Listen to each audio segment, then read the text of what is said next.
कैसे यहाँ की न्याय व्यवस्था किसी दोषी को निर्दोष साबित कर देती है, उसके सारे गुनाह को माफ कर देती है, और एक पीड़ित व्यक्ति जिसके साथ गलत हुआ है उसको दोषी करार दिया जाता है, उसे गलत साबित कर दिया जाता है। क्या है, कैसा है, सब कुछ बताऊंगा इस वीडियो में, तो वीडियो में अंत तक बने रहे। साथियों, मेरा नाम है रोहित सिंह और आप देख रहे हैं सिंह साहब बिंदास चैनल।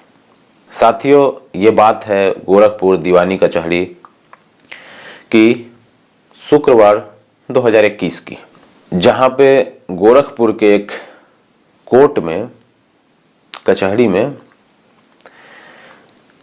एक व्यक्ति को गोली मार दी जाती है।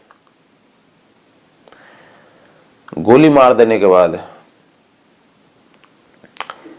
अखबार में यह आता है कि कोर्ट में हाजिर होते टाइम एक व्यक्ति को बाइक पे सवार इंसान ने गोली मार दी और वहां के लोगों ने फिर उसे दौड़ा के पकड़ लिया। तो साथियों, इसमें सच्चाई कितनी है, जहां पे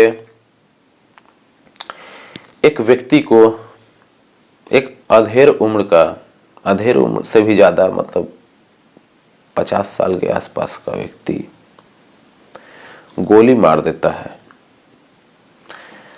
और उसे अरेस्ट कर लिया जाता है। आज से 1 साल पहले एक लड़की के साथ गलत होता है, उसका सील भंग कर दिया जाता है और आरोपी को सजा दिलाने के लिए उसका बाप प्रशासन के पास जाता है, कोर्ट के पास जाता है, यहाँ की न्याय व्यवस्था के पास जाता है। उस लड़के को दूसरे शहर से अरेस्ट किया जाता है। अरेस्ट करने के बाद उसे बेल मिल जाती है कोर्ट से। बेल मिलने के बाद वो लड़का उस लड़की के घर पे जाता है और वहां पे उसके पूरे परिवार को धमकी देता है, केस वापस ले लो, नहीं तो इससे भी ज्यादा बुरा होगा। अब आप कल्पना कीजिए कि इससे भी ज्यादा बुरा क्या हो सकता है। सीधा सीधा उसके कहने का मतलब था कि तुम्हारी जान भी ली जा सकती है। साथियों, वो पिता प्रशासन के भरोसे 1 साल तक रहता है और जब उसे पूरा यकीन हो जाता है कि अब उसे न्याय नहीं मिलने वाला, तब वो कोर्ट के अंदर उस लड़के को शूट कर देता है, गोली मार देता है। और वो जो लड़की का पिता है, वो कोई राह चलता इंसान नहीं था, वो कोई बेवकूफ इंसान नहीं था। वो व्यक्ति सेना से रिटायर व्यक्ति था। अब आप कल्पना कीजिए कि जब एक देश का जवान देश की रक्षा करने के लिए अपनी जान दे सकता है, अपनी जान देने के लिए तैयार रहता है, फिर वो अपनी लड़की की रक्षा क्यों ना करे। उसके लड़की के साथ जो अन्याय हुआ, उसका इंसाफ उसे क्यों नहीं मिलना चाहिए। कैसी है ये न्याय व्यवस्था। इस न्याय व्यवस्था से क्यों किसी का भरोसा उठते जा रहा है। फिर भी अखबारों में यह आ रहा है कि एक अपराधी ने एक मुजरिम को, जो अभी साबित भी नहीं हुआ था, उसे कोर्ट में गोली मार दिया और उसे अरेस्ट कर लिया गया। अब आप बताइए, जिसे अरेस्ट करना चाहिए, जिसे सजा मिलनी चाहिए, उसे कानून सजा नहीं दे रही है, जिसके कारण एक पिता को हथियार उठाना पड़ रहा है, इंसाफ खुद से लेना पड़ रहा है। ये तो हो गई दुनियादारी की बात, ये हो गई पत्रकारों की बात। पर मेरे नज़र में वो व्यक्ति बहुत गलत किया, बहुत गलत किया। गलत इसलिए मैं बोल रहा हूँ क्योंकि उसने उस लड़के को गोली मारी। मेरे नज़र में गोली वहाँ पे 3 लोगों को मारनी चाहिए थी। पहला उस लड़के को, दूसरा उस वकील को जो लड़के के तरफ से था, और तीसरा उस जज को जिसने 1 साल तक इस केस को आगे पीछे आगे पीछे आगे पीछे करते रहा। इन सबको गोली मार देनी चाहिए थी उसे, क्योंकि सजा तो उसे उतना ही होना है जितना उसे एक मर्डर पे होना है। आप कल्पना कीजिए, एक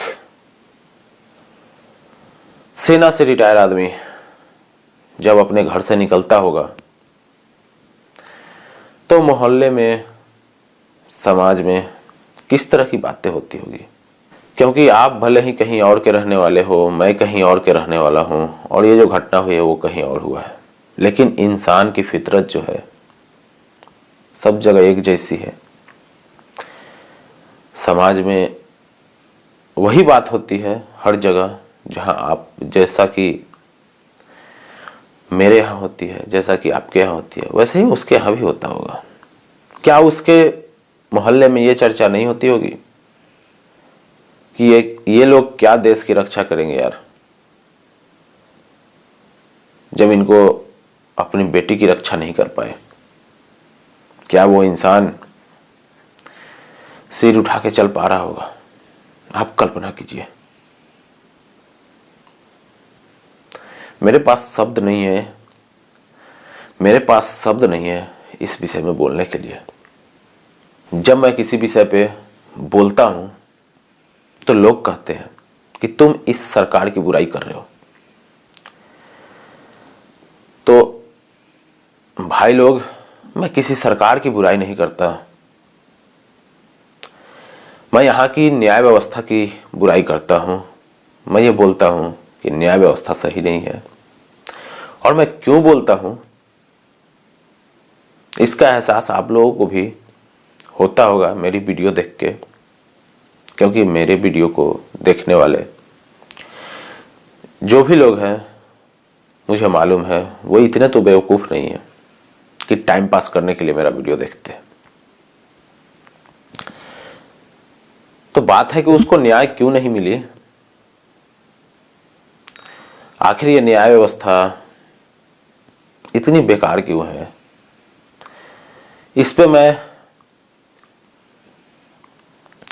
आपको जब ये कानून बनी वहां लेके जाऊंगा, लेकिन इस वीडियो में नहीं। ये वीडियो बहुत बड़ी हो जाएगी अगले वीडियो में। तब तक के लिए हमें इजाज़त दे, और अपने विचार हमें कमेंट में ज़रूर बताएं। अगर ये वीडियो अच्छी लगी हो तो लाइक कर दें, और अगर इसी तरह की जानकारी आप हमसे चाहते हैं तो हमारे चैनल को सब्सक्राइब कर दें। वीडियो में बने रहने के लिए बहुत बहुत धन्यवाद।